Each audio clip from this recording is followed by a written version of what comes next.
Falaremos sobre a celebração, a solenidade de Corpus Christi. Por isso, para a gente começar bem o programa, olha só esse material preparado com carinho.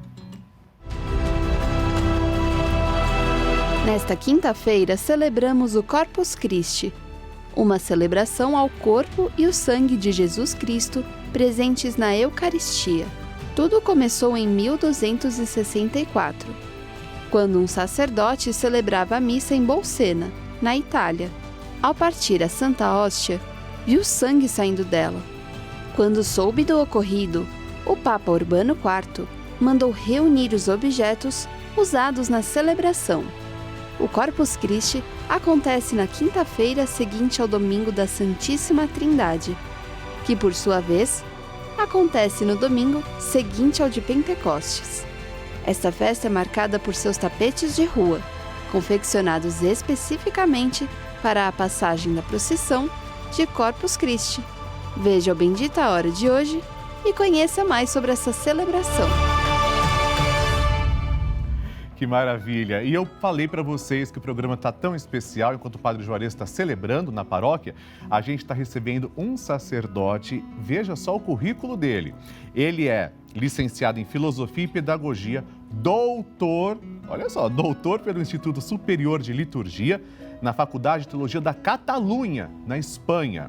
Dedica-se à pesquisa e implantação da catequese, com um estilo catecumenal, e é editor assistente na área de liturgia e catequese nas Paulinas Editora, além de coordenador do NUCAP, o Núcleo de Catequese Paulinas. Bem-vindo, sua bênção, Padre Antônio Francisco Lelo. Sua bênção, Padre.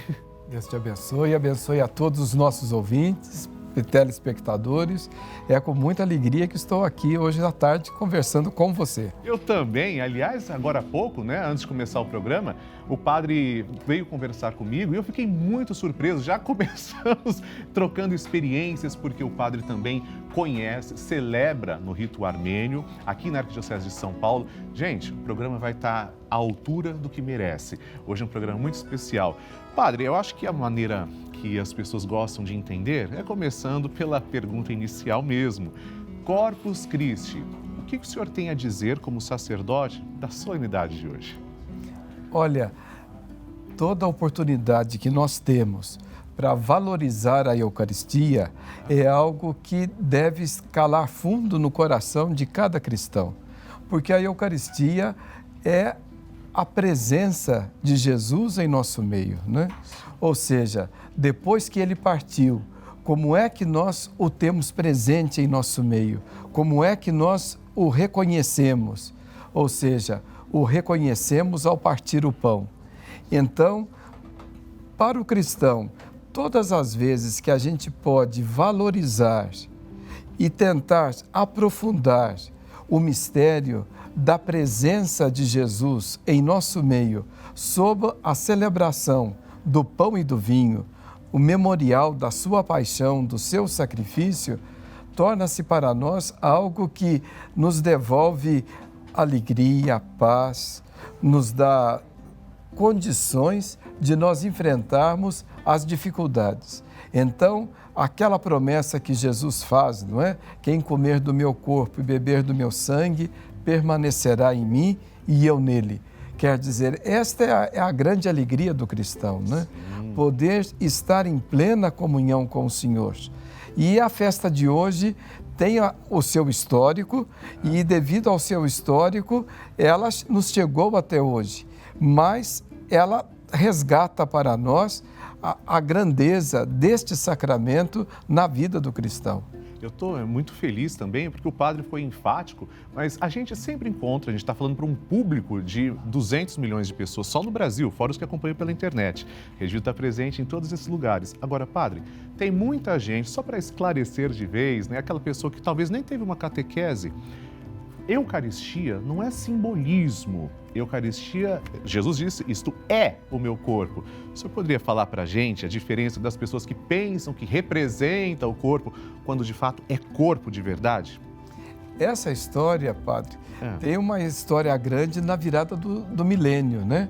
Começou no século IX e se arrastou praticamente até o século XIII, quando aquilo que era uma compreensão natural nos inícios da era cristã, ou seja, a Eucaristia entendida como a presença de Cristo, ou a Eucaristia entendida como mistério, entendida como símbolo, entendido como presencialização de Cristo nesse mistério, aos poucos, nesta virada de milênio, acaba havendo uma dissociação.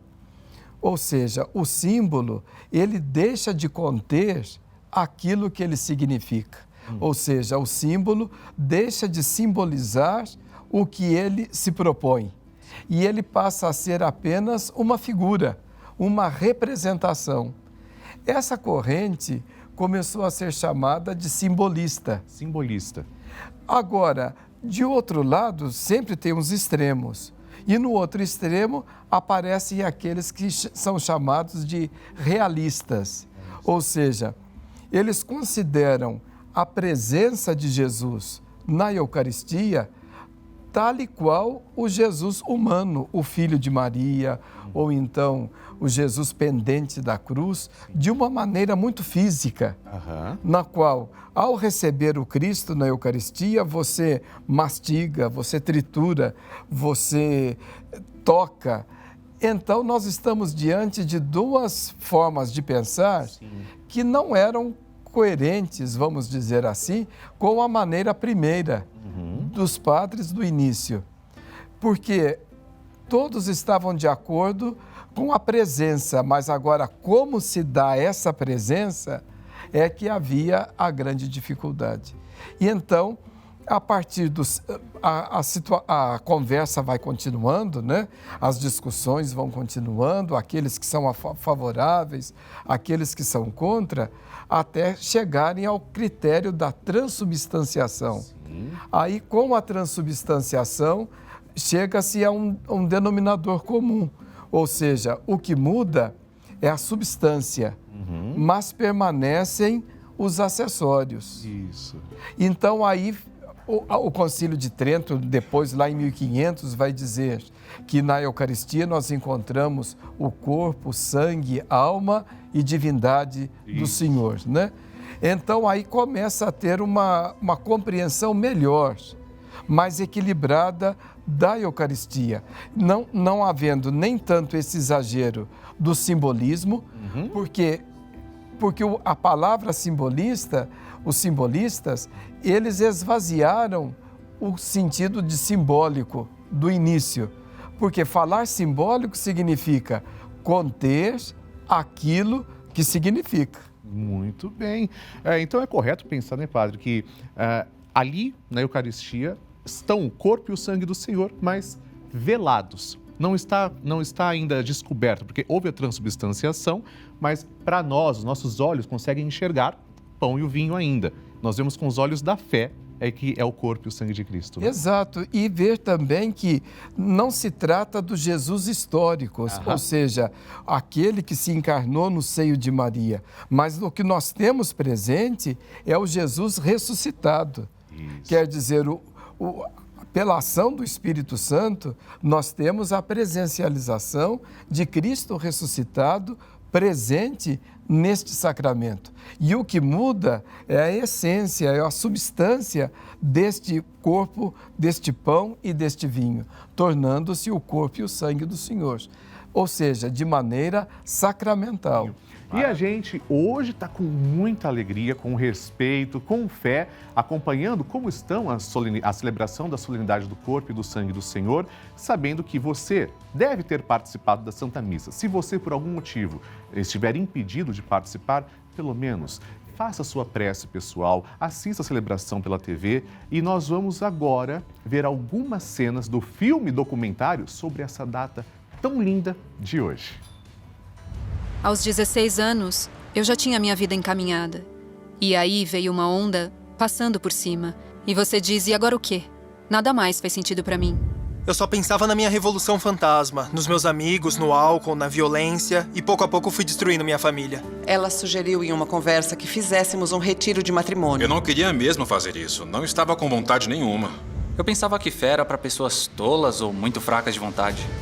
Eu cheguei no fundo do poço e eu percebi que realmente a minha vida era um desastre. Eu só sei uma coisa. Eu sei que nunca serei cristão. Eu queria saber por que um cristão tinha essa atitude e eu não. Para mim, o maior impacto foi encontrar o amor de Deus.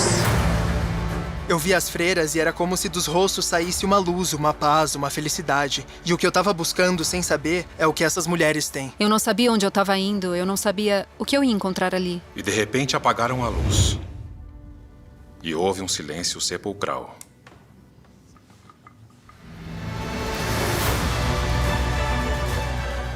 Existem momentos na vida, como instantes, que polarizam toda a sua existência. Estava tudo escuro. E no meio estava a hóstia ali exposta. Me senti amado infinitamente. Uma alegria incrível, uma paz, um amor. Eu percebi quanto tempo ele havia me esperado. Era paz, era tranquilidade, era confiança. E eu comecei a chorar. Aquele Deus que eu conhecia anos atrás realmente existia. É um Deus vivo. Vivo. É surpreendente. Aí, a vida. Você tá vendo, o nome é Vivo. Padre, eu acho que é uma recomendação e faz bem para a nossa fé também. O que o senhor acha? Olha, pensar na Eucaristia, viver a Eucaristia, significa, sobretudo, encontrar-se com Cristo, né? Sim. Com tudo aquilo que significa a prática dele, a vivência dele de encontro com as pessoas, especialmente com aqueles mais deserdados, com aqueles à beira do caminho, aqueles mais excluídos da sociedade. E a Eucaristia, ela é este sacramento, ou seja, o sacramento da prática dele, do amor dele, a ponto dele dizer: eis o meu corpo, tomai e comei, eis o meu sangue, tomai e bebei. Ou seja, um amor levado a esta dimensão é imbatível, né? É imbatível porque é o ápice de entrega, de doação, de oblação de uma pessoa. E Jesus chega a este ponto na condição de Filho de Deus, entregando-nos a própria vida. E, ao mesmo tempo, nós, ao entrarmos em comunhão com este sacramento, nós estamos dispostos a viver da mesma maneira que ele, né? Exatamente. Ou seja, a fazer da própria vida uma entrega, uma oblação, uma oferenda, né, de si próprio. E então isso chama, porque comungar, estar em união com Cristo eucarístico, significa entrar numa escola de entrega, de doação, de oblação da própria vida. Tive fome, tive sede, estava nu, era peregrino, né? Estava doente e você cuidou de mim. Ou seja, a Eucaristia, ela tem essa dimensão de nos atrair e de fazer com que a gente entre nessa dinâmica de oferenda, de entrega, tal como Cristo. Muito bem. Padre, inclusive, vendo o próprio catecismo, né, nós temos ali as diretrizes, que a Eucaristia bem celebrada atualiza o que Jesus fez na Santa Ceia. Alguns termos podem parecer até estranhos para algumas pessoas, por isso que é a oportunidade da gente evangelizar. Gostaria que o senhor explicasse qual a diferença de cruento e incruento na Santa Missa. Então, nós vamos ver, é um sacrifício incruento porque nós não estamos com a carne propriamente dito, né? Mas aquilo que a gente dizia antes, a palavra tal como sacramental, a palavra como simbólico, como imagem, são palavras muito grandes na liturgia para nos dizer: nós, por este sacramento, por este pão, por este vinho, nós participamos do sacrifício. Isso. Então, ou seja, nós temos contato com o acontecimento salvífico. Parece um pouco meio rebuscado dizer isto, mas eu digo a você, olha, a grandeza de nós celebrarmos a fé significa nós estarmos em contato com o acontecimento salvador. Então, ou seja, se eu celebro uma Eucaristia, eu digo todos nós batizados, né, celebramos, nós estamos em contato com o mesmo sacrifício da cruz. E ao estar em contato com ele, nós temos acesso através do pão e do vinho, né, deste sacrifício incruento, né, de nós podermos participar dele. Então, é grande a gente tomar esta consciência que não se trata de um teatro, né? Isso. Não se trata de uma representação, Isso. mas se trata muito mais do que isso, ou seja, sou eu tomar consciência de que eu estou participando junto com Maria, junto com João, junto com as 3 Marias ao pé da cruz, nós estamos participando do sacrifício do Senhor, não de maneira histórica, Isso. porque o acontecimento foi um só. Muito bem. Agora, as celebrações são várias, porque esse acontecimento, ele extrapola a linha do tempo, a linha da história e atravessa milênios. Verdade. Né? E nós, então, temos condições de participar deste acontecimento. O acontecimento histórico, mas as celebrações ao redor dele são inúmeras. Mas nós participamos com aquela convicção, eu estou com o Senhor, e é o Senhor que está me transformando. Olha só, gente, a dimensão. Percebem quando a gente para pensar em... Nós participamos da Santa Eucaristia, aliás, com o ápice da pandemia, nós estamos na pandemia, não acabou, mas com o ápice da pandemia ficamos privados, tanta gente ficou privada do contato com a Eucaristia e a gente, às vezes, nem tem dimensão do que é, de fato, celebrar bem o mistério salvífico, atualizado hoje. Padre, por isso o programa está tão enriquecedor. Eu quero agradecer, porque nós temos muita coisa para falar ainda.